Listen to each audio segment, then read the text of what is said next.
When I'm teaching polygons, I used to take out my mirrors and get kids to find the lines of symmetry on the polygons. And then one day, perhaps out of desperation, I just cut out a whole bunch of polygons out of paper and asked the kids to fold them in half. Here, fold this in half. Unfold it, fold it in half a different way. See how many different ways you can fold it in half. Guess what we're creating?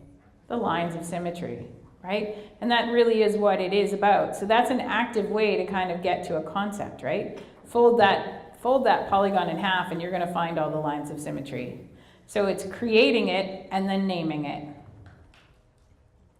Even with patterns, as we get into middle school and high school, we do a lot of this patterning stuff. I'm always amazed that when teachers give patterns like this, but they don't put tiles on the table or matchsticks on the table or toothpicks or something. So for me, we can say to kids, here's a pattern, what's the pattern rule?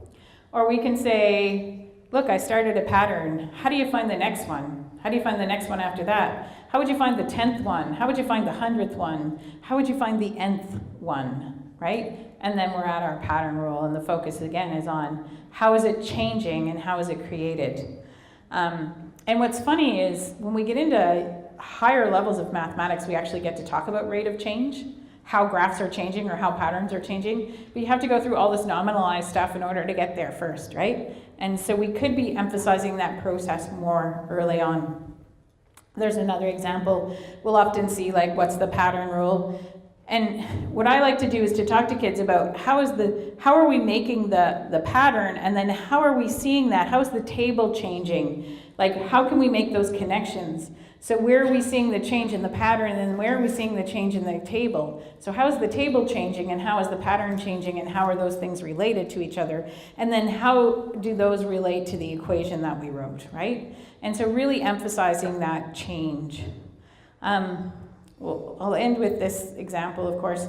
I said to you earlier, the slope is the ratio of the rise to the run, or the slope is the ratio of the change in the y value to the change in the x value. That's a really dense noun clause, and I used to teach slope to my grade 10s in particular. One day, I was talking about how slope is rise over run, and one kid said, "Isn't that a song?" And I looked at her for a minute, and I was like, "What?" She's like, "Yeah, rise over run. Isn't that a song?" I said, "You mean Band on the Run?" And she said, "Yeah." She's like, "The one my uncle sings all the time." And I'm like, Band on the Run. So then we were singing Rise Over Run to the tune of Band on the Run, with apologies to Paul McCartney and Wings. So, I was like, rise over run, rise over run. Anyway, that didn't really work very well. And one day, out of desperation, I just looked at a group of kids and I said, tell me about this graph. How do I make it? How is it changing? How do I get back onto the line from one point to the next? And they started talking about, hey miss, if you go over 3, you go up 2. Just keep going over 3 and up 2 and you're back on the line. Oh, going over 3 and up 2. What if I'm going in the other direction? Oh, you just go back 3 and down 2.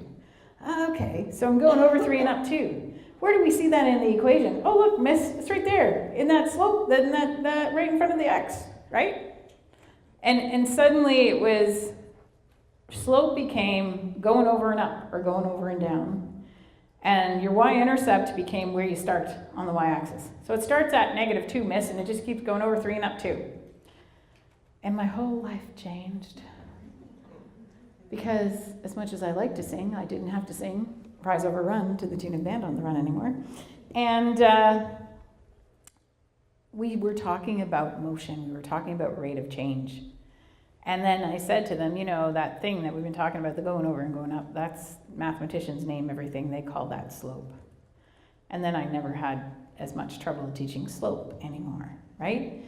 So the idea is to go through that process, to go from the action to the name. And when we go from the action to the name, kids will understand it better, because what we're doing is we're not giving them a ton of language they need to remember up front. We're just talking about processes.